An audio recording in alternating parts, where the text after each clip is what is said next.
ఆసియాలోనే అతిపెద్ద గిరిజన పండుగ మేడారం జాతరలో ఒక ఐపీఎస్ ఆఫీసర్ సెన్సేషన్ క్రియేట్ చేసింది. అందమే అసూయ పడేలా ఉన్న ఈ ఐపీఎస్ విధి నిర్వహణలో ఉంటూనే ఆమె వేసిన గిరిజన నృత్యాలు పెద్ద ఎత్తున ఇప్పుడు నెట్టింట వైరల్గా మారాయి.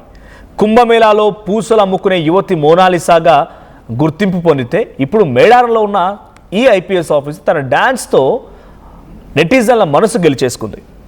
ఇక నెక్స్ట్ కంటిన్యూషన్లో సారలమ్మను గద్దెపైకి తీసుకొస్తుండగా మంత్రి సీతక్క సహచర ఉద్యోగులతో కలిసి ఉత్సాహంగా స్టెప్పులేసింది ఈ అధికారి పేరు వసుంధరా యాదవ్.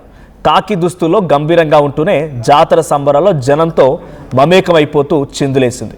ఇప్పుడు ఆ వీడియోలు చాలామంది వాట్సాప్ స్టేటస్లుగా ఇన్స్టాగ్రామ్ రీల్స్లో పెట్టేసుకుంటున్నారు.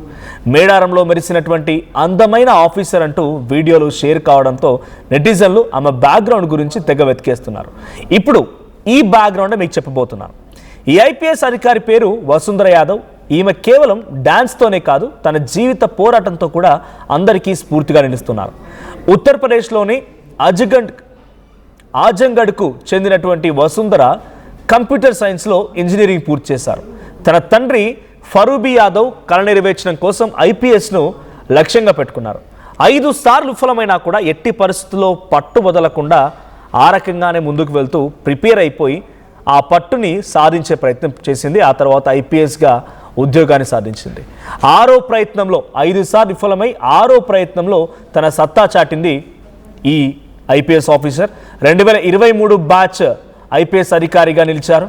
ఇక నాన్న కోరిక నెరవేర్చడమే తనకు అత్యంత సంతోషకరమైన విషయమని ఆమె గర్వంగా చెప్తూ ఉంటారు.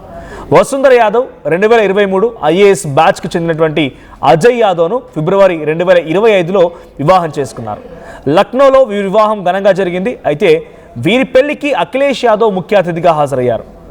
అజయ్ యాదవ్ ప్రస్తుతం ఖమ్మం జిల్లాలోని కల్లూరు సబ్ కలెక్టర్గా విధులు నిర్వహిస్తున్నారు.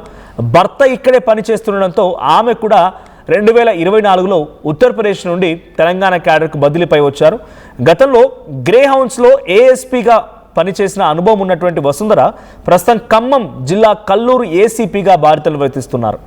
మేడారం జాతరలో భద్రతా పర్యవేక్షణ కోసం వచ్చిన ఆమె విధి నిర్వహణలో తనదైన ముద్ర వేశారు.